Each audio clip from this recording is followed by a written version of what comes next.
What is up, weirdos? Today we're going to be talking about The Blood of Hercules and The Bonds of Hercules by Jasmine Mass. It's going to be a little bit of a reading vlog, and then it's going to segue into review. I recently went to Nashville, had an amazing time. I lost my voice, but I still filmed for you guys, and I'm super excited for you guys to get to watch it, and I hope you guys enjoy.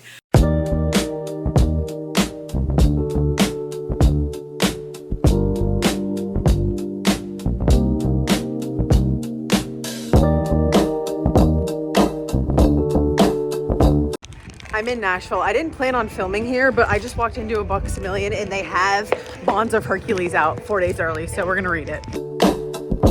Okay, so I didn't update you guys yesterday because I was about to get a facial, but I went to Fizz Facial Bar and I originally didn't plan on reading anything this trip because I just didn't really care that much.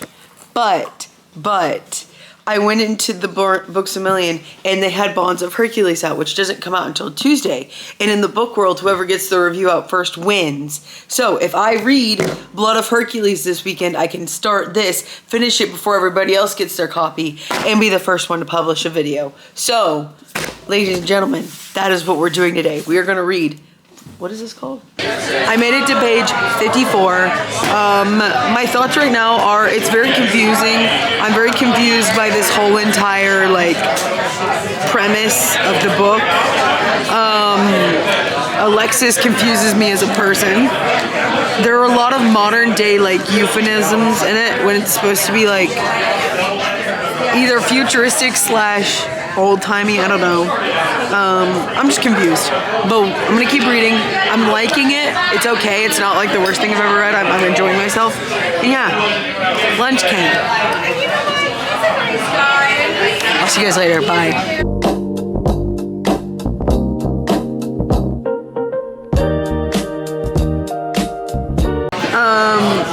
I'm just really confused because we were outside, or we were inside, now we're outside. She was taking her test. No, she's not. I don't know why. I don't understand. I'm gonna reread that portion.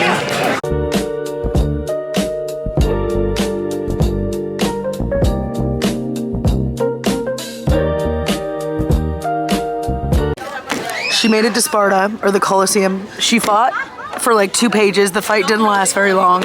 She was 80% useless. I think the snake died.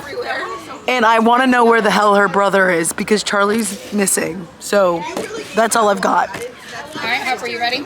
I'm hoping I can read more soon, but we're going to Altered State, so probably not. Okay. The day's over. I went to class today and I actually did read some. I just didn't record because my voice sounds really bad and I didn't want any of my classmates to look at me. But I got to the part, okay, hear me out. Hold on, you're blurry. I don't know how to describe it. This book is really hard to digest for me personally, and I wasn't expecting to have this problem because I read a lot of books. In a complicated world is not typically something that I struggle with, or grasping the concept of a world is not something that I typically struggle with, but it's just really hard. And I think it's the way she explained this personally. I was reading up on her, Jasmine Mass. She used to be a lawyer, and I think that's kind of part of the problem. No shade. I just think that she's used to having to detail out things very specifically, and I just don't think she's I just think it's not easily digestible for me as a chapter 14 check-in.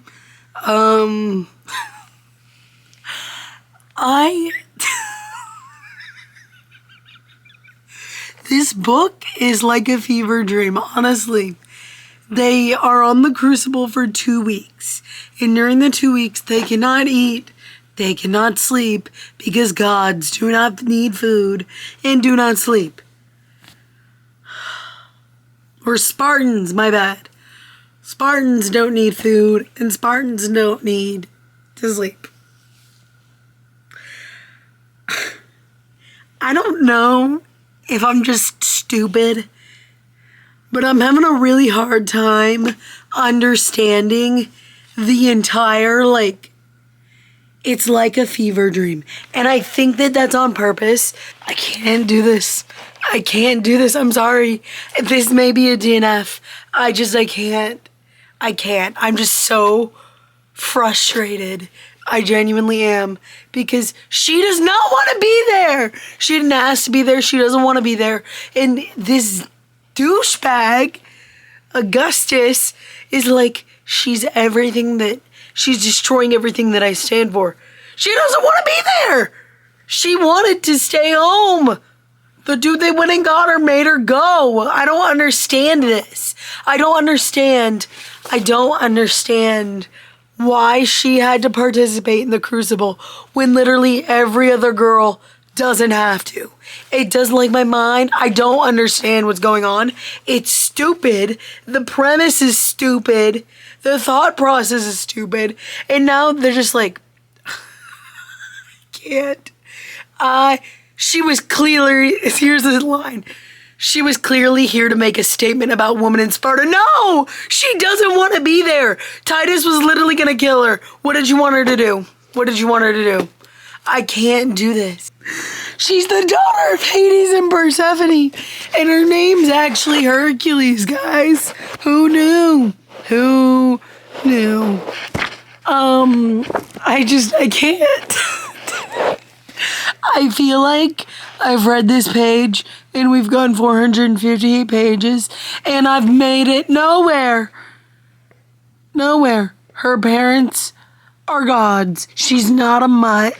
And I just don't know what the hell's going on. And I just want it all to end. I finished The Blood of Hercules.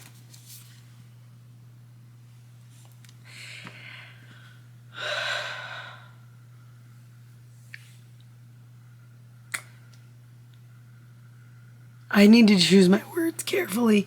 It's a book. It's a book. That's for sure. It is a book that was written. It reminds me of Firebird by Juliet Cross. If I'm being honest, hold on, I have a copy of that. Yeah. It reminds me of this book by Juliet Cross. Just instead of dragon shifters, Blood of Hercules has gods. And it's not for me. I can say that without a doubt. It's not for me. It was not written with me as its intended audience. I did not love it. I'm not going to spend my time thinking about this book, to be quite honest. I will read the second book and talk about the second book and give you a review. But I can't objectively say this book was not for me.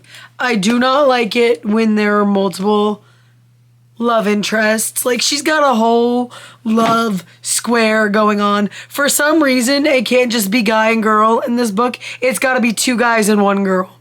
And that, like, every relationship dynamic has to be two guys to one girl. All of the relationships. So that's not for me. I will 100% say it's not for me. With that being said, I'm going to read the second book because I paid money for it and I kind of want to know where we're going, where this train wreck will eventually end. Hopefully, I'm hoping this is a 2-book thing with Hercules because I cannot imagine this being longer than 2 books. I'm about 88 pages into Bonds of Hercules, and I already know how the rest of the series is going to play out, so let me just save everybody some time. So we're going to have Alexis plus, I think this is how you spell his name, and then Karen. Alright? Throuple number 1. Throuple number 2 is gonna be Plato, Achilles, and then Medusa. Throuple number 2, and then I need another panel. After that, we're gonna go into Charlie plus Helen. And potentially, I don't understand why Alexis's classmate is still around in this book. So I think the classmate is going to be the potential third party for this third throuple, because for some reason Jasmine just can't seem to write like a standard one-on-one couple. Like, they all have to be thruples. So I'm thinking we're gonna do Alexis is gonna choose Karen and Arubis, her husbands, and then we're gonna end with Plato and Achilles realizing they still need a wife, and that wife is gonna be Medusa. And I don't know if she's gonna drag this out for 2 more books, and we're gonna get book 3 and 4 about these 3 idiots, but I can guarantee you that's what it's gonna look like. And then after she's dragged that out for the next 2 years, we get Charlie and Helen, and potentially whatever the hell the classmate's name is what I think is gonna be the third person in that throuple. So, yeah, I just saved us like 3 years, guys. I'll be here all week. He likes it, Chili's, and that's it. And that was okay. It would have been okay if it just... I know, Jasmine, this is going to blow your mind. You didn't need to make him a throuple. It could have just been the 2 of them at Chili's. And him. It could have just been the 2 of them. They don't need a girl to make it work. And it's annoying the hell out of me because they don't like... It is forced. In my opinion, it is so forced. She doesn't like them. They don't like her. They just feel like they need her because they see somebody else playing with her. It's like a toy with my brothers when I was younger. It's like she's like a toy, and it's annoying, and it's ruining this Bonds of Hercules book. It's 5 a.m. I already got ready for bed, but I finished Bonds of Hercules. I powered through. There was a point in this book where I like genuinely consider DNFing it. Like, I didn't think I was gonna finish it, but I decided I wanted to see it through to the end. So we are done officially, and I have a lot to say about this book.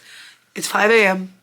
I'm gonna go to bed, catch a couple of hours of sleep, and then hit you guys back in the morning. It is the next day, and I have officially finished The Blood of Hercules and The Bonds of Hercules. Now, I'm going to give you my review of The Bonds of Hercules and talk a little bit about The Blood of Hercules and my thoughts on it and my thoughts on these 2 books as a whole and this series as a whole. And yeah, I'm super excited to talk to you guys about it. Before I do, I just want to say, I'm aware my voice still sounds like crap. I feel like by tomorrow it'll be fully fine, but I can't wait any longer to put this book review out. So I'm so sorry about my voice, and I hope you guys can get past it. And yeah, I'm super excited to talk about these 2. Right off the bat, before we get into these 2 books as a whole and as a craft or as pieces, I do just feel like it is only fair that I talk a little bit about how these 2 books made me feel personally, because I personally did not like these 2 books. And a huge reason for that is these 2 books featured tropes that I do not typically read in romantasy or fantasy because I know that I do not like them. I am going to try my absolute hardest in the next portion of this video to give you a objective book review and objectively talk to you about these 2 books, because I feel like I still have something to add in. Even though I didn't love them and even though they weren't my favorites, I do still feel like there's a lot that I want to talk to when it comes to these 2 books as books and as pieces and as like a series. But I also feel like it's only fair that I let you guys know I didn't like them, and the reason I didn't like them is because they had things in them that I know I don't like to read. An example of this would be they feature a throuple, which is not my thing. I'm just gonna be honest, it's not my thing. I like it when it's just the whatever and female main character and the main male character, and it's just the 2 of them. I love a good triangle, a love triangle if it's done well, but I don't like why choose or like multiple like partners.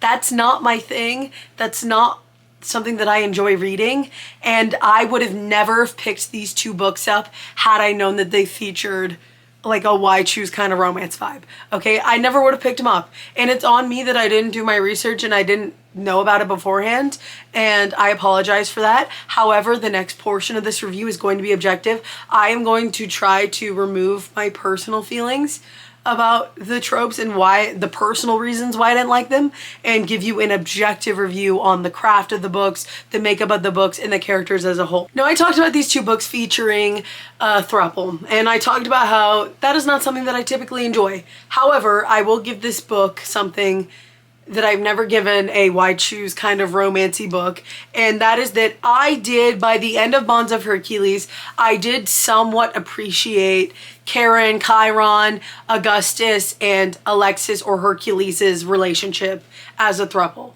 I found it interesting and intriguing. It does not mean I like why choose now, I'm gonna be honest. It does not mean that I'm a why choose girly now, but I didn't completely hate it as much as I thought I did.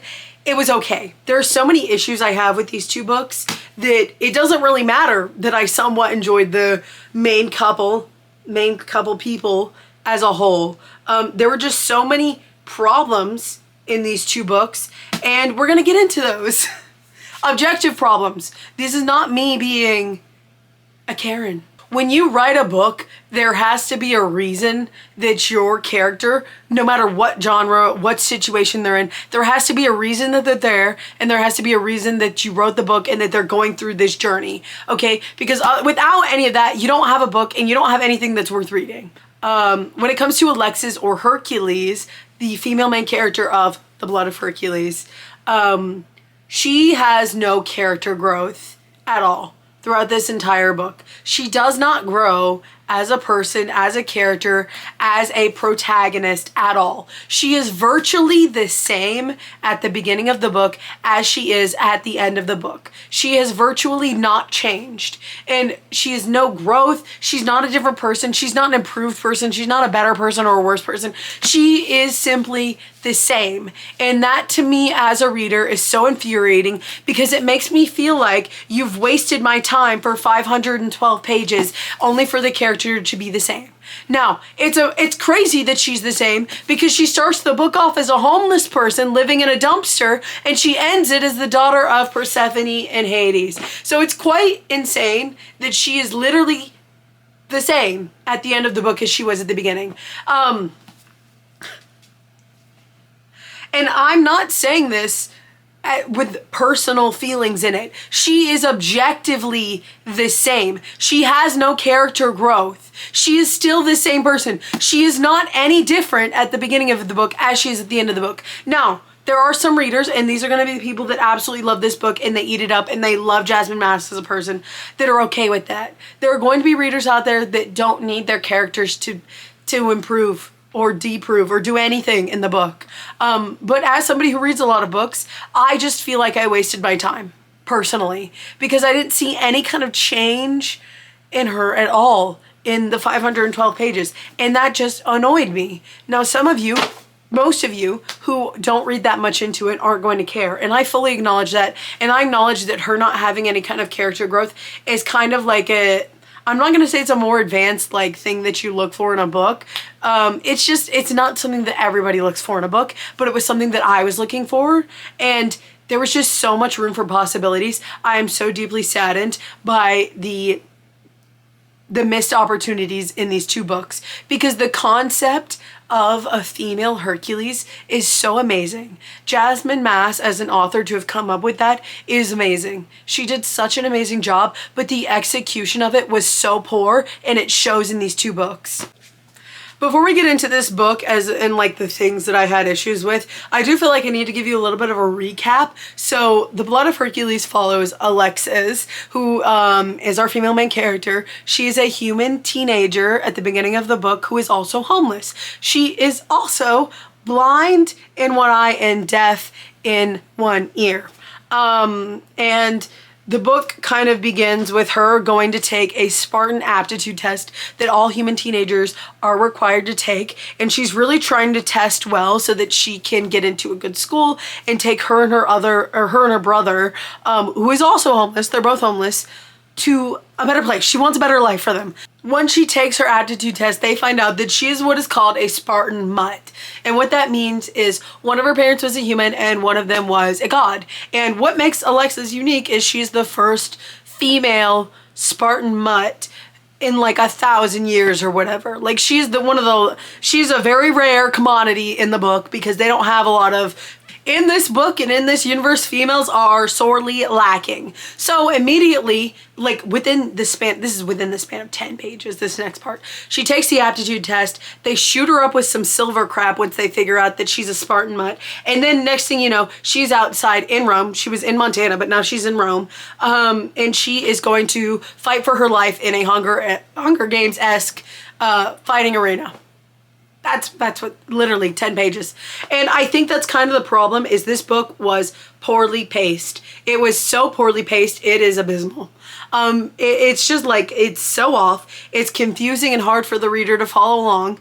Like nothing makes sense. And I think part of the issue and part of the problem is Jasmine Mass is an incredibly accomplished person. She's incredibly smart. And I can tell she put a lot of thought into the structure of this fantasy universe. But it did not convey well. It didn't convey well on paper. It was hard for me to follow along. And I say this as somebody who can typically grasp the concept of a fantasy world very easily. I had a really hard time with this one. Really hard time. And I don't think it's because I'm stupid. I think it was because it was poorly explained. I found myself having to reread chapters of the beginning of this book over and over again to finally have it make sense. They spend 2 weeks training and then they get 3 days of rest with their mentors. And the whole entire concept is Spartans are gods.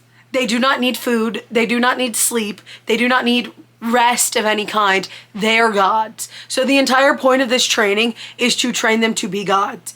And honestly, when those in that 2 week period, they're not allowed to sleep and they're not allowed to eat, it's like an LSD trip. It is genuinely so poorly written. And I honestly don't know if Jasmine, if it's on purpose to like kind of sell the idea of Alexis slowly losing it over the course of this 2 week period where she's not allowed to eat, sleep, or drink.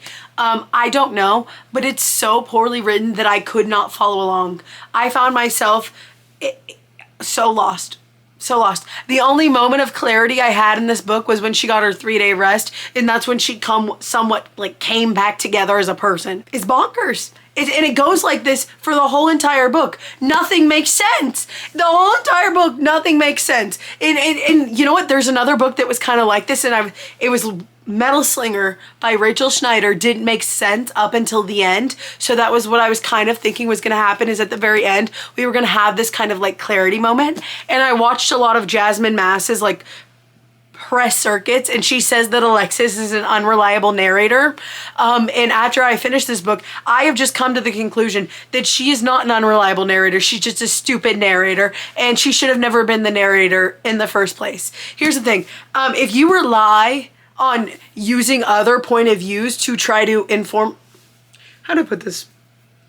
When you write a book, you should be able to tell the entire story from one character's point of view. If you need to use multiple point of views to try to inform the reader on something and try to like bring them in on something, then your book needs work. To sum it all up, my main problem with The Blood of Hercules is if you are relying on other point of views to try to bring your reader along with you, like drag them along with you into understanding how the book works and what the hell is going on, then you have not written a good book, okay? If you need and you are relying on other point of views other than the main characters as a crutch to try to somewhat give the reader some semblance of knowledge so that they know what the hell is going on, then you have not written a good book. I'm sorry.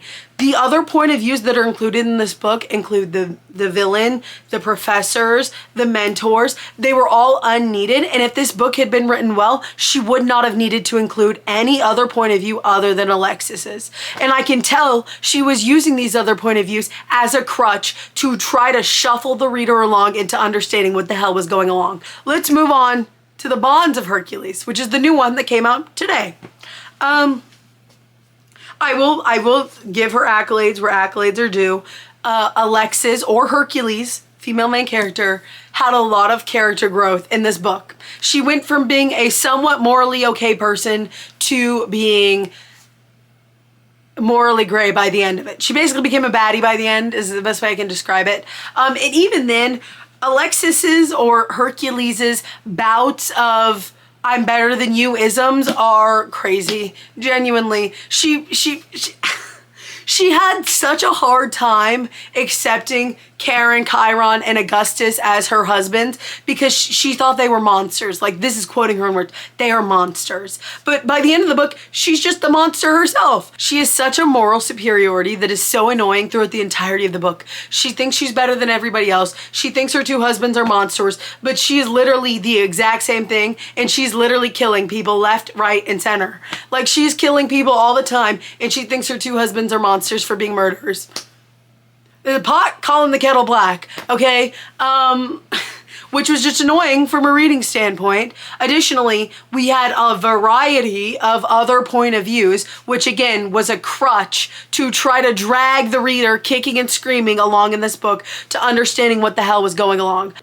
The bonds of Hercules, the characters just annoyed the hell out of me even more, okay? Achilles and Petro are garbage. And the fact that they're getting their own book is beyond me because I was thinking about it. I was like, there's got to be a hell of a character turnaround for me to want to pick up book 3 about them. I don't understand the incessant need to make every single couple a throuple. Genuinely, I don't understand why the relationship dynamic always has to be 2 guys, 1 girl. I don't. And it's like a pathological thing with her. She has to have 2 guys, 1 girl. I don't know. And you know what? I liked Petro and Achilles as a couple, the 2 of them. They don't need a third. I'm sorry, they don't need a third. I don't think they can handle a third. Personally, they sucked together and now they're gonna suck with an extra person in the 3rd book. In Bonds of Hercules, the plot was much better, much more thought out. I loved it. Okay, the plot line of Bonds of Hercules was so much better than the Blood of Hercules. It made sense. I could tell she had been working, okay? Blood of Hercules was okay. It was not, I didn't like it, but objectively it was okay. Bonds of Hercules is better. It's an improvement. I can tell she's been working hard. The plot line made more sense. It was better. It was an improvement. I'm proud of you, Jasmine. You did such a good job. I just personally I wasn't invested in the characters as a whole. And that is the problem that I'm having with both of these books. When you read a book, you have to be invested in the characters and their journey, and you have to want to see them get better. You have to want to follow them on their journey. And after reading these 2 books, I have absolutely 0 desires to follow any of these people on their journeys ever again. I don't even want to pick these 2 books back up to show you them. That's how done I am. And that's okay because it wasn't speaking to me. It was not my personal preference, and it wasn't something that I typically enjoy. I will give Jasmine Mass credits and kudos where they are due. She did so much better on Bonds of Hercules than she did on Blood of Hercules. It was an improvement. I feel as though if a couple more books and she will have honed her skill in enough for me to pick another one back up. So I'm not going to write her off completely as an author that I'm never going to read from again. No, I'm going to give her a couple more books to kind of like hone in on the craft, and then I'll probably pick something else back up. Maybe by the time we get to Helen and Charlie's story, I will read that because I did like Charlie as a character. I liked Helen as a character. I am somewhat interested to see what happens to the 2 of them. So maybe by the time we get to them. With all of that being said, there's room for improvement. I am excited to see where she goes next. And yeah, other than that, that's all I really have for you guys today. Let me know what you thought about the Blood of Hercules and the Bonds of Hercules and whether or not you'll be reading any more Jasmine Mass books. And yeah, other than that, that's all I have for you guys today. And I love you guys. Bye.